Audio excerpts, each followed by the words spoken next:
So we are in Parshas Terumah on page 455. That's 455. It is Shemos chapter 21, verse 1. And it begins, Hashem spoke to Moshe saying, "Speak to the children of Israel and let them take from me a portion from every man whose heart motivates him. He shall take my portion." And it begins by enumerating what the donations we were to give to the building of the Mishkan, the building of the Tabernacle. And it continues with how we would go about building the Tabernacle. So the Beis Halevi says that there's a reason for all of the orders of the Parshas and the order of the Torah. How first we have Mishpatim. Last week's Parsha was all about civil law and how we can't steal and how one would make remuneration if they stole, and the different responsibilities we have for our own property and other people's property. And then we move into donations to the tabernacle. And the reason for that is that here we go. The reason for that is that when we make donations, the first step, it's very nice to give donations. It's very nice to, it's very nice to use our money use our money as an interesting, but to use the money that Hashem has given us to build the Mishkan, to do holy things with. But the most important thing is to make sure that what we're spending is really ours. And someone who's stealing or being dishonest and acquires their money in a dishonest way, even if they use it for tzedakah, they donate it and things of that nature, that doesn't make it okay. And it's not a mitzvah. It would be a mitzvah, what our sages call it, a mitzvah that comes from an avera, a mitzvah that comes from a sin, which is an invalid mitzvah. So the first step in charity is knowing what really belongs to us and knowing what we owe, what belongs to others, what belongs to us. Once we could do that and we could say that this is the money that Hashem has given us, then we could start donating it to charity. Then we could worry about charity. And then the commentaries say a lot about just this, really the second verse, verse 2, where it says, once again, "Speak to the children of Israel, let them take from me a portion. From every man whose heart motivates him, you shall take my portion. And then this is the portion that you shall take from them." And it continues with gold, silver, copper, turquoise, purple, scarlet wool, the different things that they would need to build the tabernacle. So the commentaries comment that it says 3 times, it mentions the portion 3 times. At first it said, "Let them take from me a portion." Then, "From every man whose heart motivates him, you shall take my portion." And then again, "This is the portion that you shall take from them." So it says 3 times. The Gemara, the Talmud says about that the 3 portions that are mentioned represent the 3 trumas, the 3 donations that we were required to give towards the tabernacle. The first one was that every Jew was required to give a half shekel of silver, half shekel silver coin, and that went towards actually went towards the silver sockets that were used in the building of the tabernacle structure. And the second one was another donation of a half silver shekel, and that one went towards the public offerings. That that every day there were 2 communal offerings that were brought. They brought a young sheep, a lamb in the morning, and a lamb in the afternoon every single day. And we, corresponding to that, we daven Shachris, the morning prayer, and Mincha, the afternoon prayer, corresponding to those 2 communal offerings. So every Jew was required to give a half shekel of silver towards those offerings every year. And the third truma, the third portion that's mentioned, is representing the portion that they were asked to give at this time, and that was the donation towards the building of the sanctuary of the tabernacle, that they needed building materials to build it, and that was the third portion that's mentioned. And the Klayakar comments that if you look at the way the Torah mentions these 3 portions, the first one says, "Let them take for me a portion." This is God speaking, and this is God saying that this is a portion for me, for God.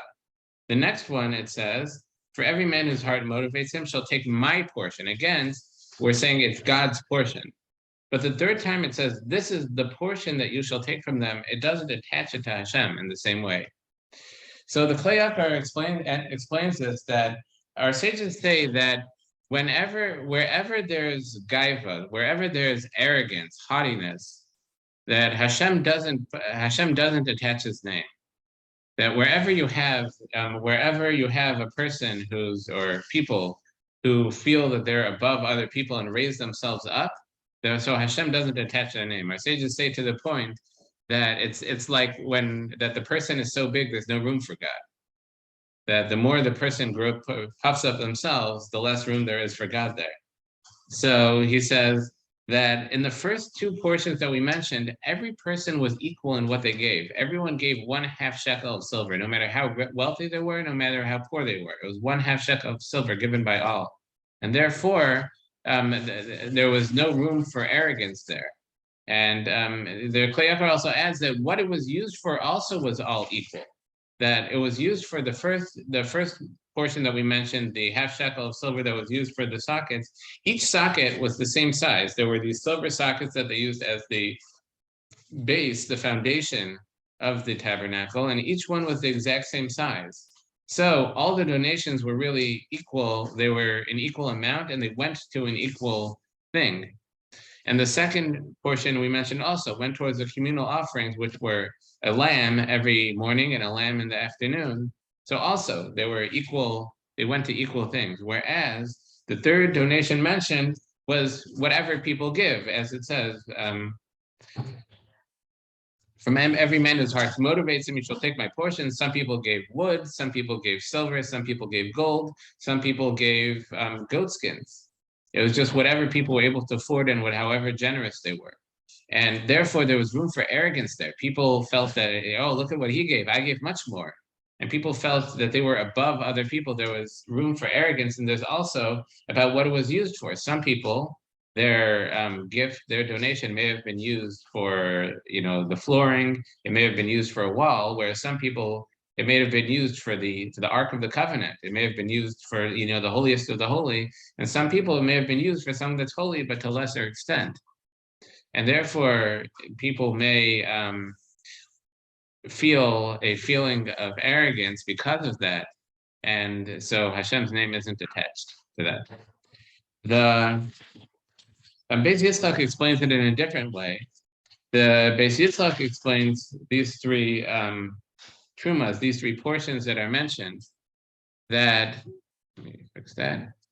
So the Beis Yitzchak explains these portions that are mentioned, that the Gemara in Tainus, the Talmud in Tainus says that corresponding to the earthly Jerusalem, the earthly Yerushalayim, there's a heavenly Jerusalem. There's a spiritual version of Yerushalayim. And the Beis Yitzchak says that that's true. That's not just true about Yerushalayim, it's true about everything. Is that everything that we have in the physical world, there's a spiritual version of that in the spiritual world. And so there's we're living here, and at the same time we have our neshama, our soul. There's a spiritual version of ourselves living up there. And that's true about everything. We have the Bibi Jacob here, and there's the heavenly Bibi Jacob in heaven corresponding to our soul. And so he says that, so when they're building the Mishkan, when they're building the tabernacle, at the same time they're building the physical structure, they're also building the spiritual version of it, where it gets its I don't want to say spiritual energy, but that's where it gets its spiritual reality from. The spiritual fabric comes from the spiritual version of the Mishkan and the spiritual version of the tabernacle.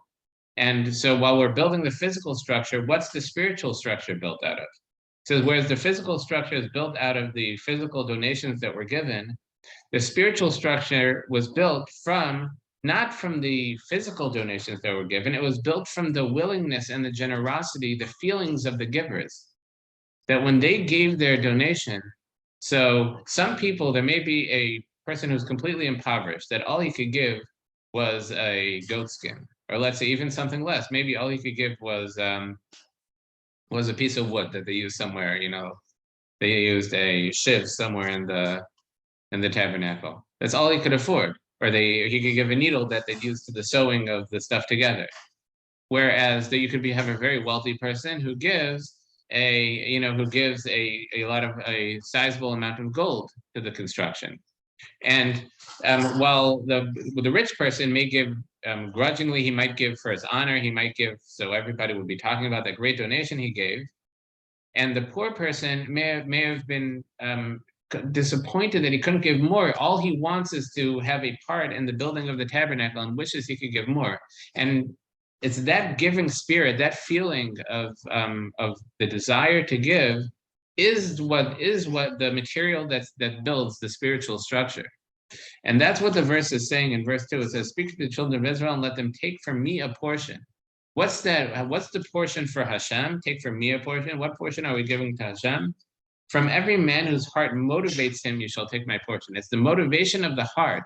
That's the portion that you take from me a portion. The portion for Hashem that builds the spiritual tabernacle is the feeling of generosity that the person experiences when they're giving the gift. And as much as they're feeling that generosity, as generous as they feel, as giving as they are when they give, that's what the donation is. And then it continues, and this is the portion that you shall take from them. Now it's talking about the physical donation. Then this is the physical donation that you give in order to build the physical. Okay. Another thing that they comment here in verse 2 is that it says, "Let them take from me a portion." You would think we're talking about a donation. What would be more appropriate is, "You shall give from me a portion." When we're donating, we're giving. So the Medrash says that that as much as someone who's giving is giving, they're receiving much more. And the commentaries say that not only are they receiving by giving, not only are they receiving reward for giving, but a person's money, we all know that whatever possessions we accrue in this world, we can't take it with us. After 120, we'll be lowered into our grave, and all the money that we made in this world isn't going to do anything for us at that point. So, what is it that we truly own? What accompanies us for all eternity are the mitzvahs that we do, are the good deeds that we do throughout this world. So while our money is left behind, and they say, it says in Tehillim, it says in Psalms, that lo b'mosa yikach hakol, in your death, you don't take it all. It's not coming with you. But what does come with us when we die, what accompanies us on our journey after death, are our mitzvahs, are our good deeds. And the money that we take with us is the currency that we take, is our tzedakah, is the charity, what we gave during our lifetime. That is what we truly own, because that accompanies us past when our money could help us. And also we know that money comes and goes, that there are people who've made a lot of money and people who've lost it all, who've lost a lot of money. And I heard a story about Rav Nosson Tzvi Finkel, who was the Rosh Yeshiva of the Mir Yeshiva in Israel when I was there. I've also heard that it's not true, so take it with a grain of salt, but it could be true. And that the yeshiva, he said the yeshiva was in a very difficult financial circumstance, and he went to one of the very extremely wealthy supporters of the yeshiva and asked for a $20 million loan. And this was, and the person told the yeshiva, told him that, "Rabbi, I'm wealthy people don't have that kind of money just sitting around. Usually I've learned that the wealthier you are, the less money you actually have, because the wealthy people don't keep their money in cash. They have it invested here, invested there. It's not liquid, and it's not. They have an LLC here and a corporation here, and it's not theirs. None of the money's theirs." So, but he told him that we need this. The yeshiva really, really needs this money, and you're the one who's able to help us out. And you have to understand Rav Nosson Tzvi Finkel. So my yeshiva in the Mir, he had Parkinson's. He got Parkinson's very young, and they say that he didn't take any medication for it because he felt it would confuse his mind and he wouldn't be able to learn Torah properly. So he was incredible to watch. He didn't lower his schedule. He raised funds for the yeshiva. He took care of the yeshiva. He would give us classes every week, and he would usually come to the meals on Shabbos and give a Dvar Torah for us at the meals. And it was incredible to see someone who was Moser Nefesh, who really gave of himself to the Torah, in spite of him being very obviously uncomfortable. He was shaking, and it wasn't shaking. He moved all over the place. It was even hard to listen to him because he was really moving everywhere just while he was sitting still. And he was a person who was impossible to say no to. If someone like that, if he asked you for something, you can't say no. So the supporter of the yeshiva said, I'll tell you what, I'll try to do what I can. And he went out and he pulled together the money and lent it to the yeshiva. After that, this was a short time before the collapse of the markets, the Great Recession of when I was there. It was about, I say 2008. Thank you. So it was about 2000. So the Great Recession, when like Lehman collapsed and all the banks collapsed, the mortgage market collapsed, and this wealthy person, his wealth was wiped out. And he told Rabbi Finkel that all that I have left is that money that I lent you. That because he pulled it out and lent it to charity, and like we learned last week, that lending money is tzedakah as well, and there's a mitzvah to lend money, just like there's a mitzvah to donate money. And he said that that's the money that I have left, is the money that I lent to the yeshiva. So we know that money, and whether we get it back or not, we know that money comes, money goes. But what we've given to tzedakah, what we've given to charity, will always be that's something that we always have. Okay, so moving on. So they were giving these donations to the tabernacle. And it continues in verse 8, the bottom of page 455. They shall make a sanctuary for me so that I may dwell among them. So notice that it doesn't say they shall make a sanctuary for me so that I may dwell in it. It's so I may dwell among them. The Or Chaim explains this means that the same way that we stood around Mount Sinai and received the Torah on Mount Sinai all around the mountain, so the Mishkan, the tabernacle, also was to be built and was to be set up with all the Jewish people surrounding it on all four sides, so it's in the midst of the Jewish people. The Medrash though says that it derives from here that it doesn't say I will dwell in it. I will dwell literally. It says among them. Literally means I'll dwell in them, and that is that if we make ourselves holy, so then the Shekhinah, the divine presence, won't dwell in the tabernacle. It'll dwell inside our hearts. It'll dwell in us. We'll have the Shekhinah in us. That if we make ourselves into a mikdash, a mishkan, if we make ourselves holy, so then the Shekhinah, the divine presence, will dwell inside us. And it continues, and all that I show you on page 447, the form of the tabernacle, the form of the vessels, so shall you do. So now on page 447, verse 10, we have the first of the vessels of the tabernacle. That is the Aron, the Ark of the Covenant. It begins, they shall make an ark of acacia wood, 2.5 cubits its length, 1.5 cubits its width, and 1.5 cubits its height. You shall cover it with pure gold from within and from without. You shall cover it, and you shall make in it a gold crown all around. So the ark was a wooden box that had a golden box covering it on the inside and a golden box on the outside. So the wooden box fit in the golden box which was outside of it, and there was a golden box inside of it covering the entire inside.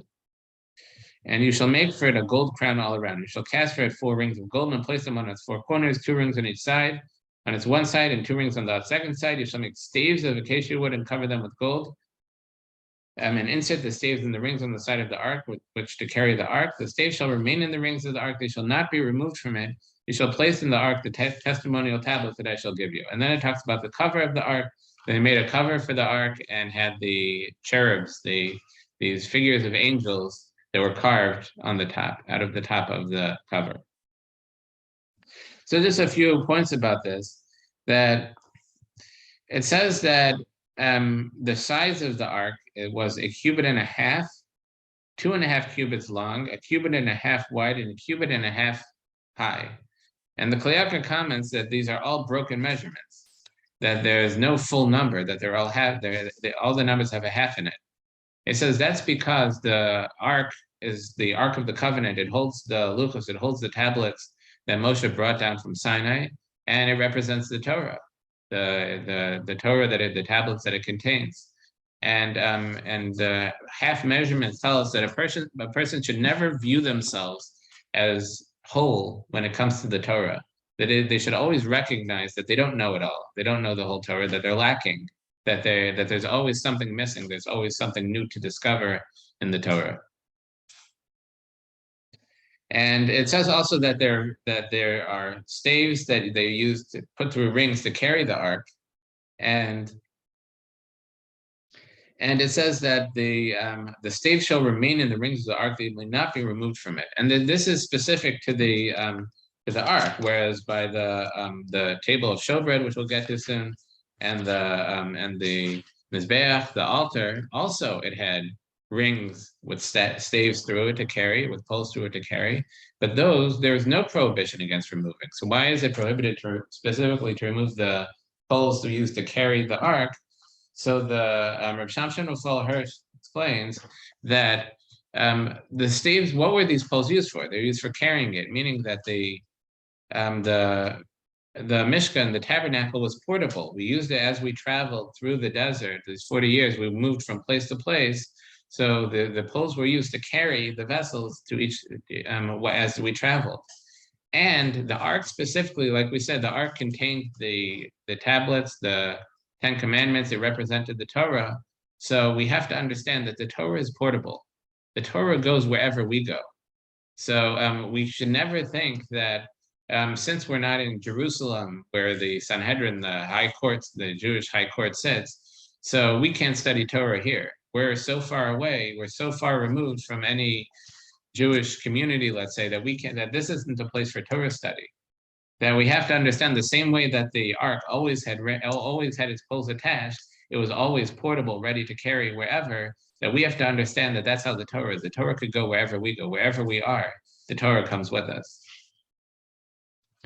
And additionally, they comment that the section of building the ark was introduced as V'asuas Aaron, they shall make the ark. If you look at the other vessels, on page 449, it has the cover, you shall make the cover, the table is, you shall make the table of acacia wood, the menorah is, you shall make a menorah, the ark is, they shall make an ark. And there also, the reason why our sages say is because the ark is, it represents the Torah, and the Torah is available to every person. There's no person who's, who could claim that I can't study Torah, that's not for me. That the Torah is there for everybody, especially that the crown on the ark, there are 3 vessels with crowns on it. One of them is the ark, as it says, you shall make a gold crown all around in verse 11. The table of showbread had a crown on it, and the altar had a crown on it. And so the ark's crown, our sages say, represents the crown of Torah. The table's crown represents the crown of royalty, and the crown on the altar represents the crown of the Kohanim. And the crown, let's say, the crown of royalty is limited to the king. And that's limited only a descendant of the tribe of Yehuda and a descendant of the lineage of King David could be king. So that's only limited to one group. And the only Kohanim are only the descendants of Aaron. So it's also the crown of Kahuna, of being a Kohen, is limited to that group. We know in Savannah it's very limited. But the crown of Torah is available to everybody. That everybody could sit down with a chumash, with a Gemara, with whatever they're holding by, and study Torah. And there's nobody that could say that you don't come from this family, it's not for you. Any Jew, the Torah is there for every Jew. So it's and that's why it says they shall make the ark of it. It's they shall make it because it's for everybody. It's not for any one person or one group. Okay, moving on. So we mentioned the cover that they, on page 449, that they made the cherubim on the cover. And in verse 20, the cherubim shall be with wings spread upward, sheltering the cover with their wings, so their faces towards one another. Towards the cover shall be the faces of the cherubim.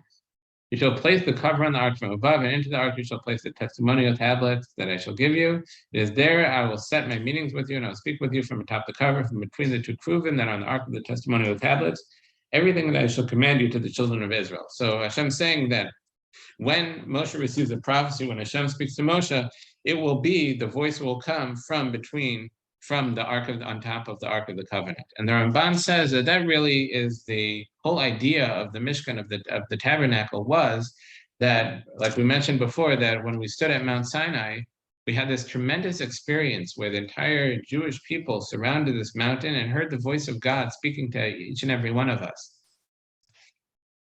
And that was tremendously inspirational. And whenever we have something inspirational, we want to take something from it. We want to carry that on, even after we leave that place, after it's over. We want to carry that with us. And the tabernacle was, in a sense, a portable Mount Sinai. The same way that Hashem spoke to us from the mountain, so Hashem spoke to Moshe from between the kruvim, from on top of the Ark of the Covenant, and we all surrounded the Mishkan, and it was just, we were carrying, in a sense, carrying Mount Sinai with us. Okay, so now in verse 23 on page 449, you shall make a table of acacia wood, 2 cubits its length, a cubit its width, and a cubit and a half its height. You shall cover it with pure gold. You shall make a gold crown all around. Like we said, this is the crown of royalty. You shall make for the molding one half handbreadth all around. You shall make a gold crown. And once again, it had rings with staves, with poles to carry it. And the table shall be carried through them. And on page 451, you shall make its dishes, its spoons, shelving tools, its pillars, and on the table, you shall place showbread before me always. There always had to be showbread, the special bread on this table. And the way they would do it is that they would, when they would replace it, I think on Erev Shabbos, when they would take the new bread and they would move it on as they moved off the old one. So they had 12 of them, one for each tribe, and they always had they always had each showbread. There was never a space with empty of showbread. And the Ramban says the reason for this is that the table of showbread is where we get the shefa, as our sages say, the heavenly, when Hashem sends our parnasa, our livelihood, and the food that will all, the sustenance for everybody, it goes through the table of showbread. And from the time Hashem created the world, in the first moment of creation, Hashem created everything that will exist. And after that, Hashem didn't create anything new. It was always something from something, not something from nothing. So the bracha, the blessing that we get, flows from something. It's not something from nothing. It's something from something. And that something is the bread that's on the showbread. And for this reason, when we make a bracha after we eat, so the custom is that we don't clear the table completely, that we leave some bread on the table when we bench. We don't clear away the bread, the crumbs that are left, because when we bless Hashem for the food that we ate and for the sustenance, so that brings bracha on us, that brings blessing to us. And we want there to be something there for the blessing to take effect on, to extend to all our life. So we leave a little bit of bread left on the table when we bench. Okay, and here also the Klayarka comments that whereas the Ark of the Covenant was partially, we said that each measurement was a broken measurement. It was 1.5, 2.5 cubits by the table. So the first two measurements were full measurements. It's in verse 23, it's 2 cubits its length, a cubit its width. So those are full measurements, and then a cubit and a half its height. The third one is a broken measurement. So he says that it's because the table represents, like we said, sustenance. It represents physical wealth and our livelihood. So a person should always be satisfied with what they had. Whereas we said that the ark was made with broken measurements, that we should always aspire further and not be satisfied, not feel like we're full. So with the table, it's the opposite, that we should feel full and we should be satisfied with whatever it is that Hashem gives us. But one of the measures is left not full. One of the measures is broken to tell us that a person should never fully satisfy their desires. That a person should always leave something to be disciplined and not eat whatever they want until they're completely full and can't eat anymore. And with this is true about all physical desires, that someone should always leave a little bit wanting and don't completely, satisfy every physical desire and become completely physical. Okay, next is the menorah. On page 451, you shall make a menorah, in verse 31. You shall make a menorah of pure gold, hammered out shall the menorah be made. Its base, its shaft, its cups, its knobs, its blossoms shall be hammered out from it. And there are 6 branches shall emerge from its sides, 3 branches of the menorah from its one side, 3 branches of the menorah from its second side, 3 cups engraved like almonds on the 3 branches of the menorah. On one branch, a knob and a flower. So basically we had 6 branches and 1 center stem. So there were 7 lights that were kindled on the menorah. And our sages say that the menorah represents the light of the Torah spreading to the light of the Torah spreading outwards. And to differentiate between the Ark of the Covenant, we said that the Ark of the Covenant kept it contained the tablets that were commanded on Mount Sinai that represented the oral Torah. The written Torah, whereas the menorah represents the oral Torah as the understanding of the Torah was taught to Moshe, and he taught as the Mishnah in Pirkei Avos said, that Moshe taught the elders, and he taught Yeshua taught the elders taught the prophets taught the men of the great assembly, as it was handed down from generation to generation with our tradition and how to understand the Torah. And it represents the light of the Torah spreading outwards. Okay, and now on chapter 26 on page 453, we have we begin the construction of the tabernacle itself. Until now, we were talking about the vessels of the tabernacle. Now, it discusses how they constructed the tabernacle itself. So first, you shall make the tabernacle of 10 curtains, twisted linen with turquoise, purple, scarlet wool, with woven design of cherubim. You shall make that. This was a tapestry that they made to cover the tabernacle. We'll see the tabernacle is made out of these vertical beams of wood that were held together. But it didn't have a roof. So he said for the ceiling, they would use this tapestry to cover the top. And that's what you would see from the inside when you looked up inside the tabernacle, was this tapestry. Then on page 455, verse 7, says, you shall make a curtain of goat hair for a tent over the tabernacle. So this was the ceiling of the tabernacle, as the tapestry, but to protect that from the rain, the elements, so they covered that with goat skin and goat hair on the outside. So on top of that, they would put goat hair. And then in verse 14 on page 455, you shall make a cover for the tent of red dyed ram skin and a cover of tachash skin above. So you'd have this tapestry made out of all these different materials, all these different kinds of threads, the turquoise wool and the scarlet wool. What was it? Twisted linen, turquoise, purple, and scarlet wool with the woven design. That was, you would see from the inside when you looked up. Then they covered that with goat hair, and then on top of that, which is what you'd see from the outside, they had the red dyed ram skin and a cover of tachash skin over that. Tachash being, our sages say, an animal that does not exist now. Okay, and then it continues in verse 15 on page 455. You shall make the planks of the tabernacle of acacia wood standing erect. 10 cubits the length of each plank, and a cubit and a half with the width of each plank. Each plank would have 2 tenons parallel to one another. So shall you do for all the planks of the tabernacle.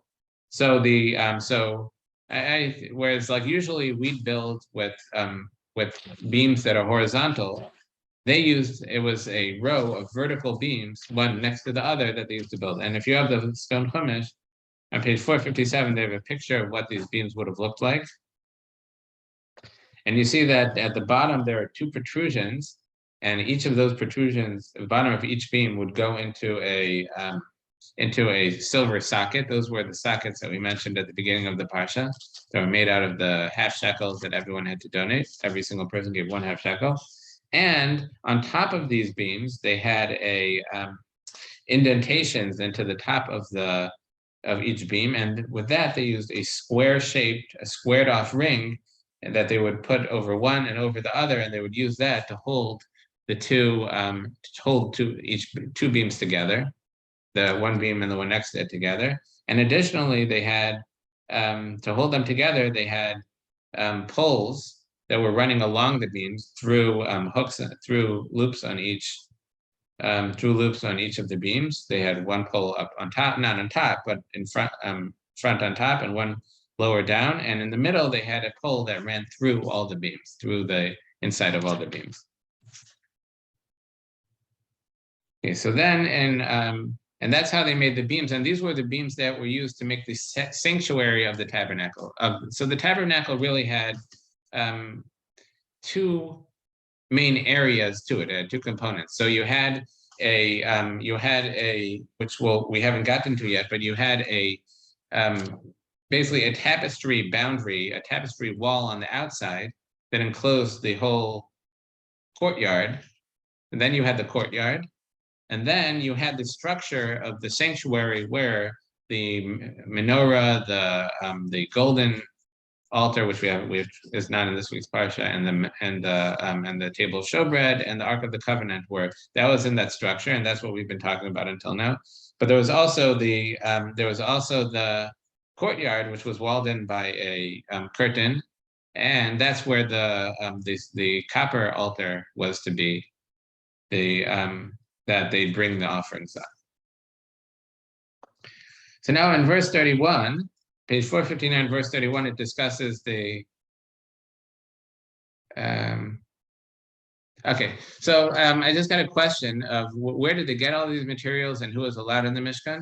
So the materials they got when they left Egypt. So first of all, they borrowed fabrics. They borrowed, it said, they borrowed garments and gold and silver from the Egyptians when they were leaving Egypt, and those they kept. And additionally, when the Egyptians were sunk in the Sea of Reeds, in the Red Sea, so our sages say that they were so confident in their victory that they came along in they weren't wearing their battle uniforms. They were wearing the dress uniforms. They were excited for a massacre, not for a battle.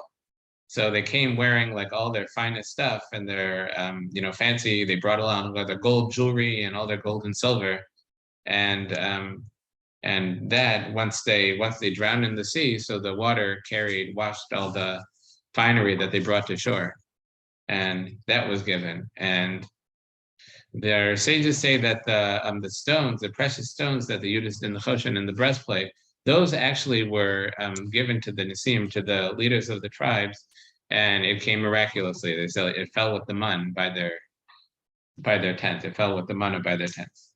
I was wondering where they get the acacia wood. Right, the wood actually.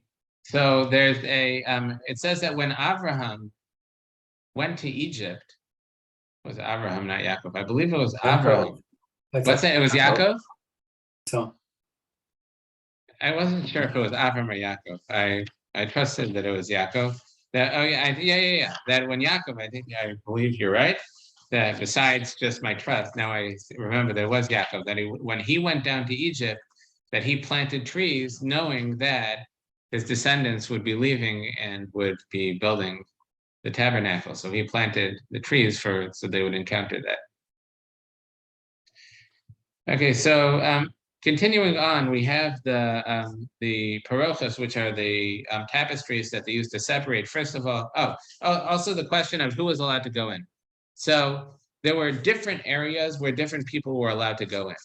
So in the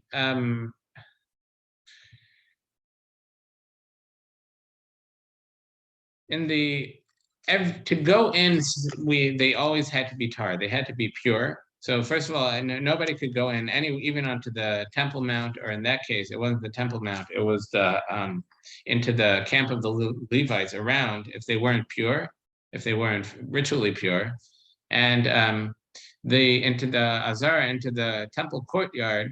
So I believe anyone was able to go. I'm not sure about the women, but I'm not clear about that. It might have been different in the Mishkan and the Tabernacle and the Beis Hamikdash, and it may have depended on the time of the year.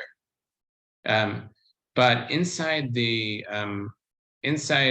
technically where they would slaughter the animal, they would slaughter the animals in the near the altar, and even a non-Kohen technically was allowed to slaughter the animals. So any Jew who was ritually pure was allowed there. But inside the holies, I believe only the Kohanim were allowed in. So inside the structure of the holy and only the Kohanim were allowed in, and the Holy of Holies, only the Kohen Gadol was allowed in on Yom Kippur, with some exceptions, small exceptions. Like they would repair it, and sure, they would they had repairmen who went in. I think they didn't even go on the floor. They would go like in ropes. They would, and there was a king of Yehuda who was his mother killed out the entire family, or his grandmother, I think, Atalia. So she killed out the entire family in order to consolidate her rule, and they hid this child from her. The Kohen Gadol hid him in the Holy of Holies, and he lived there for like 10 years, and then came back to be king, and then he was brought out to be king. So, but in general, it was only the Kohen Gadol, only the Kohanim would go into the holy, and only the Kohen Gadol would go in the Holy of Holies. Okay, so then it discusses the parochos, the partitions. These were the tapestries that first of all functioned as a door to a cover for the entrance of the structure of the sanctuary, and then there was also one that separated between the holy and the holy, between the Holy of Holies and the rest of the sanctuary. And then in verse 27, it discusses the altar. So it says, chapter 27, verse 1 on page 459. You shall make the altar of acacia wood, 5 cubits its length, 5 cubits in width. The altar shall be square and 3 cubits its height. There's actually a disagreement in the Gemara about the height. The one opinion says that it was in fact 3 cubits. And the other opinion actually learns that the 3 cubits were its height from the Mavarta, which was a kind of a walkway that went around it, a line that went around the altar. But in fact, it was 10 cubits high, and double its width and length. And it continues in verse 2: you shall make its horns; these are like protrusions in the corners on its 4 corners. You shall cover it with copper. And shall make pots to clear its ashes, its shovels, its basins, its fork, its fire pans. You shall make it all vessels, the vessels out of copper. And you shall make for it a netting of copper meshwork, and make upon the meshwork 4 copper rings on the edges. So this meshwork was like a decoration that they put at the midpoint of the altar, and it was important because there are some offerings that the blood was the primary service of the offerings was they would receive the blood from the slaughtering of the animals, and they would sprinkle some of the blood on the altar. So there were some offerings that had to be sprinkled on the top half, and some had to be sprinkled on the bottom half. The equator, the line delineating where's the top half, whereas the bottom half was this mesh decorative part. And there were these staves again in verse 7. Its staves shall be brought into the rings, and the staves shall be the 2 sides of the altar when it is carried. Once again, not like the ark that the staves always had to be attached. Here, it was only when it was carried that the staves were attached. And hollow of boards shall you make it, as you have shown on the mountain, so shall you do. So it was made hollow, it was made as a hollow box, and wherever they would encamp, so they would carry it hollow, and when they would encamp, they would fill it with dirt, they would fill it with earth. And then it discusses the construction of the courtyard. Like we said, that there was the walls, the curtain tapestry walls of the courtyard. To make the courtyard of the tabernacle, on the south side is lace hangings of the courtyard of twisted linen, 100 cubits long for one side, and its pillars 20, and its sockets 20 of copper. And they were made on hooks and pillars that would hold up the tapestries. And in verse 12, the width of the courtyard on the west side, 50 cubits. And the width of the courtyard on the east side, 50 cubits. And so it's 100 cubits by 50, 100 cubits by 50. The courtyard was 100 cubits by 50 cubits. And in verse 16, at the gate of the courtyard, a screen of 20 cubits, turquoise, purple, and scarlet wool, and twisted linen work of an embroiderer, and their pillars, and their 4 sockets. So there was also a tapestry that went in front of the entrance of the courtyard, the same way there was a tapestry at the entrance of the sanctuary of the tabernacle. And on page 463, if you have the Art Scroll Stone Chumash, they have a nice diagram of pretty much what it would look like.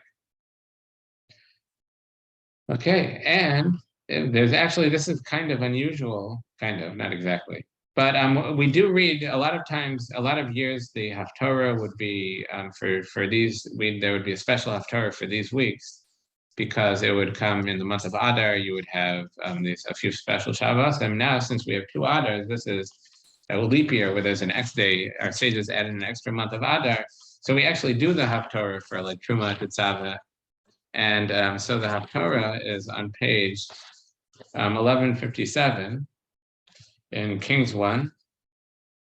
And the same way that the Parsha discusses the construction of the Mishkan of the Tabernacle, so the Haftarah is from the book of Kings, discussing King Solomon building the first temple. And so it's Hashem gave wisdom to Solomon as he had spoken to him, there was peace, and he made a tax in all of Israel. And in verse 6, on page 1158 in the Stone Chumash, I'm sorry, chapter 6, verse 1, in the book of Kings, it was 480 years after Israel's exodus from the land of Egypt. In the 4th year, in the month of Ziv, which is the 2nd month of Solomon's kingship over Israel, he built a temple for Hashem. And they built the temple. And in verse 11, the Haftarah ends that discusses Solomon building the temple, like I said, just like the Parsha discusses the building of the tabernacle. In verse 11, the word of Hashem came to Solomon, saying, this temple that you built, if you follow my decrees, perform my statutes, and observe my commandments, follow them, then I shall uphold my word with you, and that I spoke to David your father. I shall dwell among the children of Israel, and I shall not forsake my people Israel. And our sages say that this temple stood for 410 years. And actually the Courtyard says that there's a hint to that in this week's Parsha. Going back to the Parsha. Terumah. See if I can find it. So it's towards the beginning, in verse 8, it says, they shall make a sanctuary for me so that I may dwell among them. So the word, so that I may dwell, is vishachanti, that's the Hebrew word, vishachanti. So the Chaver says that you could split that up two ways, I'm sorry. You could read it as, what is it? I don't remember. So one of them for the second temple, you could take sheni, is shin nun yud would be sheni. And the remainder, the numerical value is taf chaf. The numerical value, it would be the second one is 420. And that's how long the second temple stood. The first one, you need to get to 410. So you would read it as shachain, meaning that it rested, that Hashem dwelled. And then you have the letters taf yud, which are 410, that Hashem dwelled in the first temple for 410 years. So you have shachain, Hashem dwelled 410. That's the first temple that stood 410 years. And Sheni, the second one, Tav Chaf, 420. Okay, shkayach. Everybody have a great Shabbat.